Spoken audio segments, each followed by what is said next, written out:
Hey guys, so today I'm going to talk about the Avengers Doomsday plot leak that came out a couple days ago. I'm going to be reacting to Cosmic Wonders video on it. So let me get that video pulled up. All right, three, two, one, here we go. So we have a very real Avengers Doomsday plot leak to go over today. John Campea from the John Campea Show said yesterday on his show that he went over this plot leak and said it's real. I do watch John Campea too, so that's how I found out about the plot leak. But he didn't talk about what was in it, obviously. So John, a while ago, him and Robert both said that they knew everything that was going to happen in Avengers Doomsday. They learned this. They learned it through different sources and came together, exchanged information, and both of what they heard lined up. So they reportedly know what was going to happen. John Campea saw this plot leak and said, "Yep, that lines up with everything that I've heard." Now, so that means it's probably real. Okay.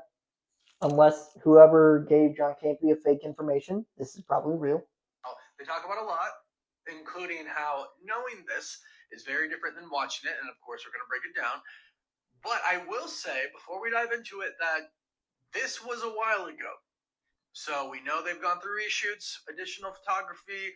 They could have changed the script, but based on what John Campea and Robert know, this is pretty accurate for Avengers Doomsday, so I must issue a spoiler warning. If you do not want to know, you should click away now. Otherwise, let's dive into this. So yeah, like he said, spoiler warning if anybody doesn't want to know about what's happening in this movie. Yeah, let's get into it. This was an old one that popped up months and months and months ago. I'm talking like 6 months ago. But this is what it says. Avengers Doomsday opens in New York City on Tobey Maguire's Spider-Man's Earth. He's fighting Deadpool and Wolverine, who were sent there with a planet-killing bomb built by Beast to destroy Tobey's world in order to save their own universe from an incursion. Tobey battles Hugh Jackman's Wolverine, who manages to plant the device. Wolverine stays behind when it detonates, and both he and Tobey's Spider-Man, along with everyone on that Earth, are killed. Okay, so that pretty much lines up with what we heard a couple months ago about Tobey Maguire being in this. Okay.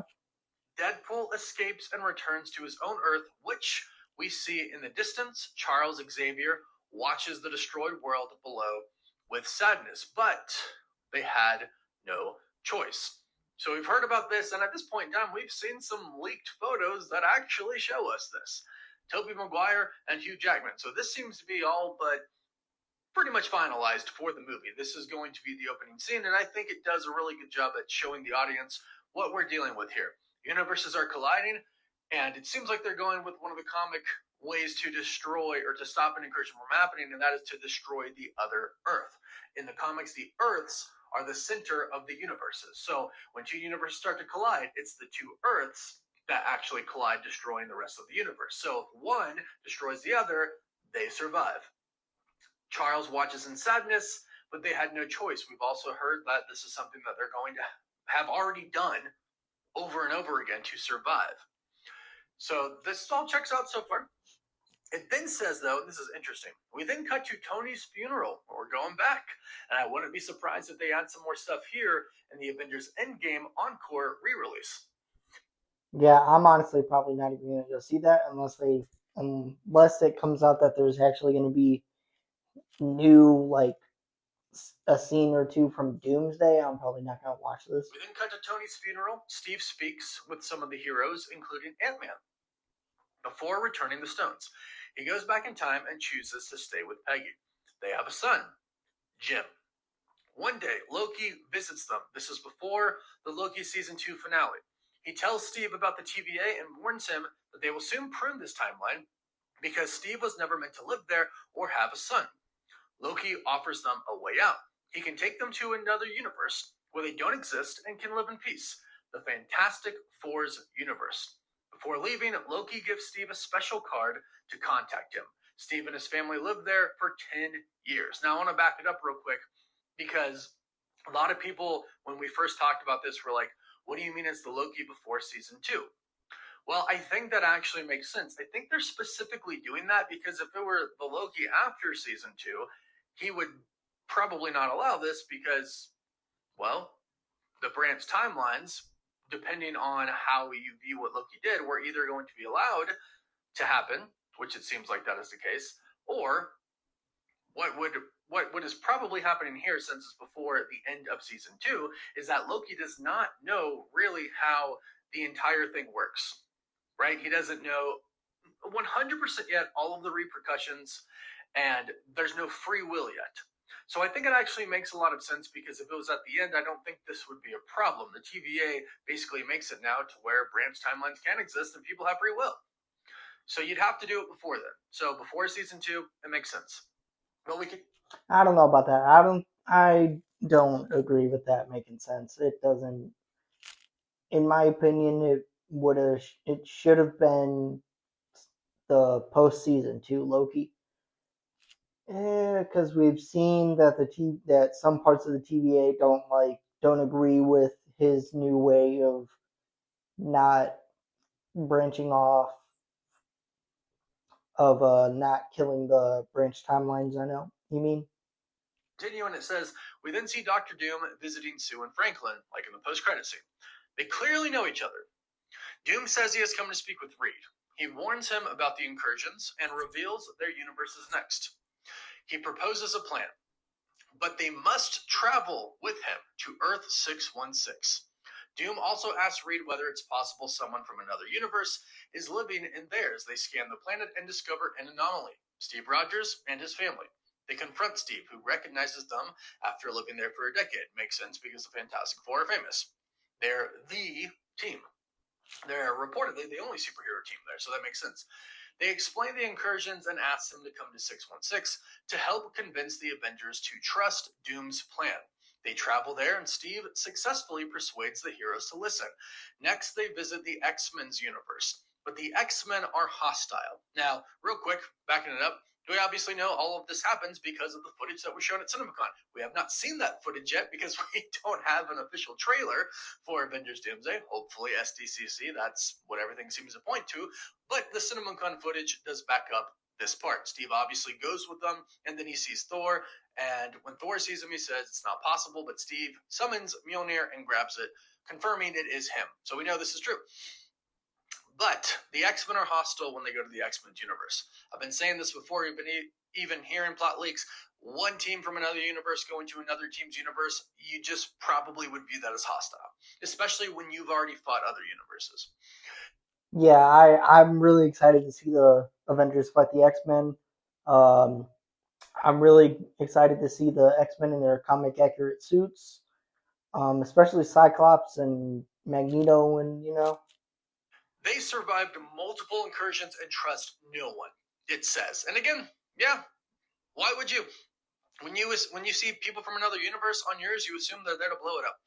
So they assume the MCU heroes and the Fantastic Four have come to destroy them, and they attack. Reed and Doom explains their solution: to build massive cannons on Earth that will permanently separate the universes and stop the incursions. And I just want to back it up real quick here and say that all we just heard right here are that the X-Men attack. And sure, we know this is going to happen, but for a lot of the leaks that we hear, it's so vague and it's so very different than seeing something on screen. To see actual abilities being used, to see different camera angles, to hear what people say, to hear the music, it's also different. So this whole thing, it's awesome, but it really only gives us a tiny glimpse into the movie, but we'll get to that in a bit. They will split in 2 teams. Each one will go to another Earth to place a cannon there. Meanwhile, Steve tells Thor he met a Loki who is still alive. Thor asks Steve to take him to him, using Loki's card, which kind of sure is like a tip pad at this point in time. They locate the TVA, but when they arrive, everyone is dead, and Loki has had his heart ripped out. See, I don't like this. This is what I haven't liked for a while. Apparently, it is accurate. Maybe they've changed. I hope it is. yeah, I don't like that. In my opinion, what is the point of having the TVA in this movie if they're gonna go there and they're all gonna be dead? What's the point? What's the point of having Loki in this if you go there and he's gonna be dead? There's no point in having Loki or the TVA in this movie if they're dead. But also, if you're trying to show how powerful Doom is and how ruthless he is, it makes sense. We'll have to wait and see Loki's true fate. We know, well, at least it sounds like Thor's going to, have some help from Valhalla. Maybe Loki's there. Who knows? And now that I think about it, I just don't think the Russo brothers like Loki because they killed him off in Infinity War, and from what they're saying in this, they're killing him off in Doomsday. So I just don't think they like Loki, honestly. We'll have to wait and see. When they arrive at the TVA, everyone is dead. Loki has had his heart ripped out. They realize Doom is responsible, of course. Steve goes back to confront Doom, who reveals his true plan to allow the incursions to happen, so he can rebuild the multiverse in his own image and resurrect his dead family. He takes Steve to his castle in Latveria on his Earth. There, Steve meets Doom's followers, masked witches. One of them impersonates Peggy to manipulate him. Doom reveals that Steve's presence in their universe is what triggered their incursion, because he didn't belong there. It also led to the death of Doom's family. Doom became obsessed with stopping the incursion, conducting dangerous experiments, one of which failed, killing his family and leaving him disfigured, forcing him to wear the armor and the mask. As revenge, Doom kills Steve's son in front of him, which is crazy. Doom announces that the Avengers are coming, and Latveria prepares for war. The Fantastic Four, the Avengers, and the X-Men unite and march on Latveria. Thor prays to Odin, who sends an army from Valhalla to join the battle. A massive war erupts as the Earths begin to collide. Eventually, the universes crash into each other and are destroyed, killing everyone. Everyone except Doom. It's revealed that he stole Loki's powers. Using them, he creates Battleworld. He resurrects everyone and erases their memories. They believe Battleworld is all that has ever existed. We see them living new lives in this false reality. Doom sits on his throne as the Emperor of Battleworld. Well, that's... I don't know how I feel about that. In my opinion, if they're gonna have Doom taking Loki's powers, show it. They should be showing that. Show, don't tell. Show, don't tell. It's always the best thing about writing. Show, don't tell. Pretty much a general outline of the movie. Now, I do want to point out, like some people have said, like H. Lumen has said, the movie will probably be 3 hours long, if not more, and it takes, a handful of minutes to read this entire thing. It's also extremely abbreviated, and it's a summary, which is most likely, a summary of a script that is just hundreds of pages long. There's been a lot of talk since this has come out, and it's been stated as, this is accurate. A lot of people are like, oh, I don't know if I like this, Say hello to my cat. But I must agree, because reading this, I think it's awesome. I like what I'm hearing. Well, most of it. There's some that I really don't like. I don't want Loki to die, but maybe that's the whole thing, though. This is a summary, and there's so much missing from this. Yeah, I don't. It sounds good. It sounds cool. There's just a few things that I don't like that hopefully, if it is true, they fixed with reshoots or they rewrote it, or who knows, maybe this whole thing's fake. So yeah, let me know what you guys think in the comments down below. You guys have a great day. See you next time on Mitch's Geek Corner.